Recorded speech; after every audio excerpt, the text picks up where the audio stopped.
مولا مرتضیٰ اپنے دروازے پہ بیٹھے ہیں، آنکھوں سے آنسو جاری ہیں، کوئی چاہنے والا گزرا، اس نے روتے دیکھا مولا پاک کو، کھڑا ہو گیا، پوچھتا مولا کیوں رو رہے ہیں؟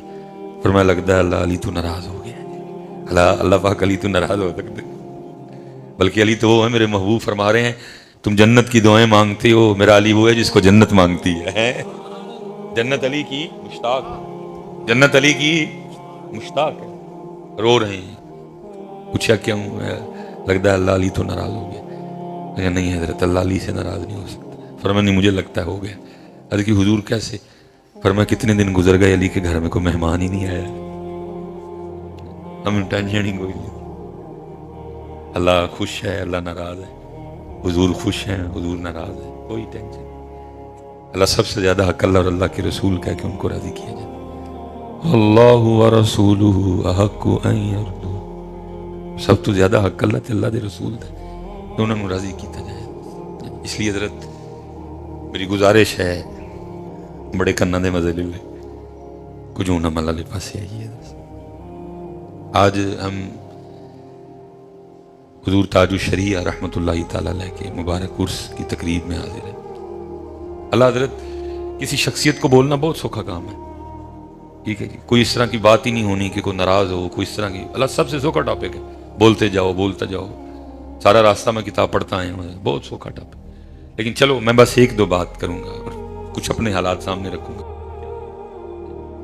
کم و بیش آپ نے 70 کے قریب کتابیں لکھی، 19 سال کی عمر میں آپ نے تدریس کا آغاز کیا اور کچھ عرصے کے بعد آپ بریلی شریف میں صدر مدرس تھے، کچھ عرصے کے بعد آپ صدر، ہم جن کے ماننے والے ہیں نا حضرت وہ پڑھنے پڑھانے والے لوگ، لیکن ذرا ہمیں دیکھیں کہ ہم نے پڑھنے اور پڑھانے والوں کے ساتھ سلوک کیا کیا ہے۔ میں حضرت ایسے ایسے لوگوں کو جانتا ہوں، ایسے ایسے مدرسین کو جانتا ہوں، 50 سال ہو گئے ہم پڑھاتے ہوں، کتاب کی حاجت ہی نہیں، پوری کتابیں یاد ہیں۔ ایسے ایسے مدرس، یہ سراجی جیسی مشکل کتاب زبانی یاد ہے، 50 سال ہو گئے نا سراجی پڑھانے، نحو میر، شرح جامی، ریاض الصالحین، شرح میت عامل، عقائد نصفی، یہاں تک کہ بخاری شریف تک یاد ہے۔ لیکن دکھ کی بات یہ ہے حضرت دی، ان کے شہر میں بھی ان کو کوئی نہیں جانتا، کیونکہ نہ علم سے پیار کیا، نہ علم والوں سے پیار کیا۔ 77 سال تو حضرت ہو گئے، ہمارے اسٹیجوں پہ موضوع ایک چل رہا ہے، کیا؟ الا ان اولیاء اللہ لا خوف علیہم ولا هم یحزنون، جو بھی ادا الذین آمنوا وکانوا یتقون پہ گفتگو ہوئی، پھر اس کا نتیجہ کیا نکلا؟ جننے ننگے تھے، جننے گالا کڈن والے تھے، جننے بے نماز، سارے ولی بن گئے تھے، کیونکہ ایک آیت میں شان ولایت اور اگلی آیت میں معیار ولایت۔ شان ولایت تو بیان ہوا ہے، معیار ولایت کس کو ہم نے ولی بنا دیا تھا، اور کون ولی بن گیا؟ جس کو ولی کی واؤ کی کونے کی بھی ہوا نہیں لگی ہے، سارے ولی بن گئے۔ کیوں؟ کیونکہ دس یہ نہیں جڑا ولی ہوئے گا ایمان والا بھی ہوئے گا اور اللہ کو ڈرن والا بھی ہوئے گا، اور جو ولی ہیں حضرت ان کا پرسان حال ہی کو۔ نبی علیہ السلام کی بارگاہ میں ایک عالم اور ایک عابد کا تذکرہ کیا گیا، آپ نے فرمایا تمہارے عالم کو تمہارے عابد پہ ایسے فضیلت ہے جیسے میری فضیلت تمہارے عام شخص پہ۔ یہ نہیں کہا جیسے میری فضیلت ابو بکر پہ، جیسے میری فضیلت عمر پہ ہے، جیسے میری فضیلت عثمان پہ ہے، جیسے میری فضیلت علی پہ ہے، جیسے میری فضیلت فاطمہ پہ ہے۔ فرمایا عالم کو عابد پہ ایسی فضیلت ہے جیسے میری فضیلت تمہارے عام شخص پہ۔ دیکھ لو کیا علماء کو گردانے آ گئے۔ میں اس دن ایک پروگرام میں اسی طرح بیان کرنے گیا تو سٹیج پہ ایک صاحبزادہ صاحب بھی بیٹھے تھے، جن کے پاس صاحبزادہ صاحب کے علاوہ اور کچھ بھی نہیں تھا، اور ساتھ ایک شیخ الحدیث بیٹھے تھے جن کے شاگردوں کی تعداد شاید ہزاروں میں ہو، لیکن انہوں نے کو پوچھنا ہی نہیں دیا، سب کی توجہ کا مرکز صاحبزادہ صاحب تھا۔ حالانکہ نبی علیہ السلام فرما رہے ہیں تمہارے عالم کو تمہارے عابد پہ ایسے فضیلت ہے جیسے میری فضیلت تمہارے عام شخص۔ فرمایا جس نے کسی عالم کو دیکھا وہ ایسے ہے جیسے اس نے مجھے دیکھا، جس نے کسی عالم کے پیچھے نماز پڑھی وہ ایسے ہے جیسے اس نے میرے پیچھے نماز پڑھی، جس نے کسی عالم سے ہاتھ ملایا وہ ایسے ہے جیسے اس نے مجھ سے ہاتھ ملایا۔ پیران دیاں موجاں نے تے عالماں نوں اسی کمیٹیاں تے پا چھڑے، عالماں نوں اسی کمیٹیاں دے ٹا چڑھ چھڑے، انہوں نے پھر وہ کیتی ہے کہ بس چپ بنی۔ میں ہمارے کیسے بزرگ ہیں حضرت، کمال عالم دین ہے، عبارت کیا کہنے، درس و تدریس کیا کہنے، کچھ جانتے ہی نہیں، مسجد کے چھت پہ رہتے ہیں، میری کوشش ہوتی ہے کہ اگر میں کبھی اس سائڈ پہ جاؤں تو میں حضرت کی ابتدا میں کوئی نماز پڑھوں. میں گیا جون تھا پچھلا یا مئی تھا, دوپہر تھی, سورج آگ برسا رہا تھا. میں نے حضرت کی ابتدا میں نماز ظہر پڑھی, پڑھ کے میں اجازت دے کے نکلنے لگا تو مجھے فرمانے لگے اج تا ڈیلی نا وہ انہوں نے کوئی لفظ بولا میرے اس وقت ذہن میں نہیں ہے, گلا ہے. میں نے کہا حضور حکم. فرمانے لگے اماں جی کہہ رہی ہیں کہ اگر ہم بھی کسی کوٹھی میں رہتے تو مصباحی صاحب نے آنا تھا, کیونکہ ہم مسجد کے چھت پہ رہتے ہیں تو اس لیے مصباحی صاحب ملے بغیر ہی چلے جاتے. میں نے کہا حضور مسجد کھلوتا میں نواز شریف عمران خان بھی بلائے شاید اینی خوشی نہ ہوئے, اینی خوشی میں منہ تے جان دی ہوئی. ایک عالم کا گھر ہے, پردہ ہے, حجاب ہے. میں تو خود کبھی گزارش نہیں کی کہ سانو ہی حضور کدی اپنا پرونا بڑھاؤ, سانو ہی کدی ہے شرف دو. فرمانے لگے چلے آئیں. پھر حضرت آگے آگے تھے, میں پیچھے پیچھے تھا. چھت پہ گھر تھا.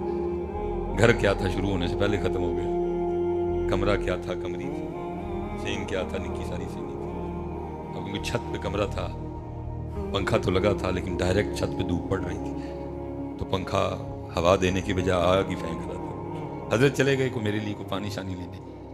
مجھے اپنی گاڑی اپنا گھر یاد آیا. میں نے کہا واہ سنیو تسی ایڈے بے ذوقے ہو کہ تہاڈے چ میرے ورگے لوگ مشہور نے. اصل وچ ساڈے ذوق دا پتہ لگا کس طرح دے بندے ساڈے سنیے چ مشہور ہیں. اتنا بڑا عالم ہے کسی کو پتہ ہی نہیں یہ بھی کوئی ہے. میری آنکھوں سے تو آنسو آ گئے. تو حضرت اتنی دیر میں واپس آ گئے. وہ مجھے روتا دیکھ کے تھوڑے سے بکر رہے کہ حضرت خیر ہے. میں بس حضرت رونا آ گیا. ہوتا ہے نا کوئی کمیٹی کا گلہ کیا ہو, کوئی لوگوں کا گلہ کیا ہو, کچھ بھی نہیں. مجھے آگے سے فرمانے لگے مصباحی صاحب اب خود نہیں اپنے بیانات میں کہتے والآخرۃ خیر وابقیٰ, آخرت خیر والی یہ تھے. ان ھذا لفی الصحف الاولی صحف ابراہیم و موسیٰ. کیونکہ حضرت علم اور علماء سے پیار ہی نہیں کیا, اس لیے یہ شعبہ اس وقت انتہائی مشکلات کا شکار. حضور مدرس نہیں لب رہے. پہلی گل تو مدرسے کوئی نہیں, جو مدرسے ہے نا تو مدرس کوئی نہیں. کیونکہ سارے کہتے ہیں بھائی چنگا نات ہاں بن جاؤ, کم از کم گھنٹے کا 50,000 تو لب جاتا. یہ تو پورا مہینہ پڑھانا تو 12,000 کا پڑھایا. ارے سب مسجد میں بیٹھا ہوں میں, اب کسی کا نام نہیں لینا چاہتا. 5-6 کیمرے لگے ہیں, بعد میں آپ ناراض ہوں کہ حضرت آپ نے مارا. اتنے بڑے نام ہیں مدرس, شعبہ زوال کا شکار. لیکن نہ علم سے پیار کیا, نہ اعلیٰ حضرت علم والے, مفتی اعظم ہند علم والے, صدر الشریعہ علم والے. نام کن کا لیا اور کیا ہم نے کیا ہے, قوالیاں تے نعتاں تے بس سارے پیسے لگا دیے اس پہ. میں راستے میں دیکھ کے آیا ہوں Faisalabad agriculture university, Punjab college, Aspire college, ان کو بھی دیکھو اور اپنے اپنے ادارے بھی دیکھو. ان کو بھی دیکھو اور اپنے اپنے ادارے بھی دیکھو. میں ظاہر ہے جی سیالکوٹ ہے قبلہ, بڑا امیر شہر ہے, اور میں جہاں جمعہ پڑھاتا ہوں میرے پیچھے سارا فیکٹری ایریا ہے, فیکٹری زون ہے سارا میرے پیچھے. جمعہ ادھر ہی پڑھتے ہیں. جب کبھی دل دکھا ہو کسی حوالے سے میں گفتگو کروں, چلو ان کی بڑی مہربانی ہے, اربوں خربوں پتی ہیں, کبھی کو آگے سے اٹھ کے بولا نہیں, سن لیتے ہیں, میری محبت والی جھڑکیاں کھا لیتی ہیں. میں جب کہتا ہوں کہ یار امیر لوگ اپنے بچے کو عالم بناؤ, اس وقت کوئی نہیں بولتا, چلے جاتے ہیں. لیکن حضرت پتہ کیا کرتے ہیں, پھر جا کے نا نمبر تو سب کے پاس میرا ہے, پھر اپنی فیکٹری میں بیٹھ کے نا اپنے بچوں کے اسکول کی نا وہ تصویریں مجھے سینڈ کرتے ہیں کہ حضرت ساڑھے بچے کا اسکول دیکھو, 12ویں عمارت دیکھو, کلاس روم دیکھو, نال باغ ویکھو, باغ سے بغیر لگے چوٹے ویکھو, کلاس روم اے سی ویکھو, کلاس روم کا فرنیچر ویکھو, تھلے جناب جڑے میٹ ہوئے نہیں وہ ویکھو. اور آگے سے کہتے ہیں حضرت اگر آپ کے پاس بھی کوئی ایسا مدرسہ ہے تو بتائیے گا, ہم اپنے بچوں کو بھیج دیتے ہیں. تو کیا کہو, اس دنیا نے سارے پیسے نات خانہ دے جڑے. اللہ تسی ٹینشن نہ لو, کیمرے میں آنا تسی تے آنا ہی نہیں, جو نات پے گا میرے پیچھے پے گا, تہاڈے وچ نہیں پیندا کوئی. تسی نہ ڈرو حضرت. کی کہاں انہوں کہ سنیا نے سارے پیسے مدرسیاں لے آئی کوئی نہیں. یہ جن کے نام پہ آج ہم بیٹھے ہیں 70 کے قریب کتابیں لکھی ہیں. اعلیٰ حضرت کی وہ کتابیں جو عربی میں تھی ان کا اردو میں ترجمہ کیا, اور اعلیٰ حضرت کی وہ کتابیں جو اردو میں تھی تاکہ عرب علماء بھی اس سے مستفید ہو سکیں, ان کو انہوں نے عربی میں کنورٹ کیا. یہ جن کے نام پہ ہم بیٹھے ہیں, صدر الشریعہ رحمۃ اللہ تعالی, جو کتابیں عربی میں تھیں اردو میں, اور جو اردو میں تھیں ان کو عربی. لیکن اسی ویکھو علم تے علماء نے کی کیتا.